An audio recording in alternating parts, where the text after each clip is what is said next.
Sri Lankika Apasama. In his National Day speech, Sri Lankan President Mahinda Rajapaksa spoke on themes of peace, amnesty, and unity. As the country's conflict appears to be ending, he urged Sri Lankans abroad, including many ethnic Tamils who fled the fighting, to come back home and help rebuild their country. It's yet another sign that more and more Sri Lankans are looking ahead at life after wartime in a country besieged by a quarter century of armed conflict between Sri Lankan troops and ethnic Tamil rebels. The rebels, known as the Liberation Tigers of Tamil Eelam, have been fighting for a separate Tamil homeland in the northern tip of this Indian Ocean island. With the likely defeat of the LTTE, Sri Lanka's government must show that it's prepared to tackle the grievances of the country's minority Tamils.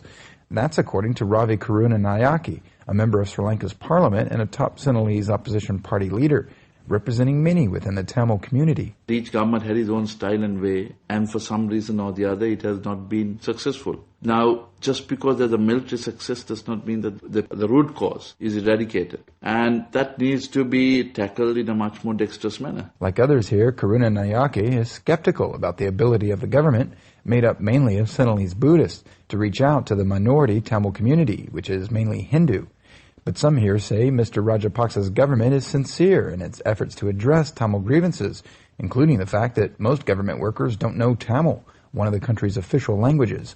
Kumar Rupasinghe is the chairman of the Foundation for Coexistence, a non-governmental agency. We have to now see this as a great opportunity for a program of reconciliation and the promotion of coexistence. And we have to address the Tamil grievances, which has been a root cause of this civil war. We have to basically ensure that the Tamil language is fully implemented in administration, in the courts and in the police. And there is legislation to punish people who promote racism against any other community. So far, the government says it's offering amnesty and job training to many Tamil rebels who surrender.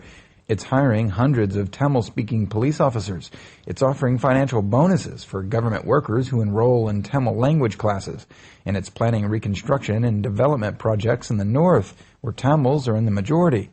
Still, some analysts say one of the biggest setbacks to forging a more Tamil-friendly government is that many politically moderate voices within the Tamil community have been silenced by the LTTE, which has been single-minded in its separatist agenda.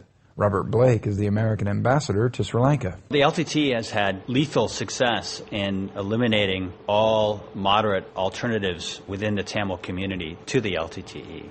So there are very few moderate Tamils left who can really represent the Tamil people.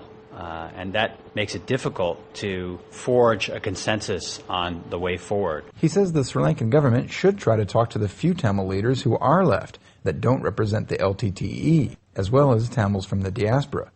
For now, the government seems to be laying out the welcome mat, but many here say it's still too early to tell whether the estimated 2 million Sri Lankans living abroad, especially Tamils, feel it's safe enough to return home.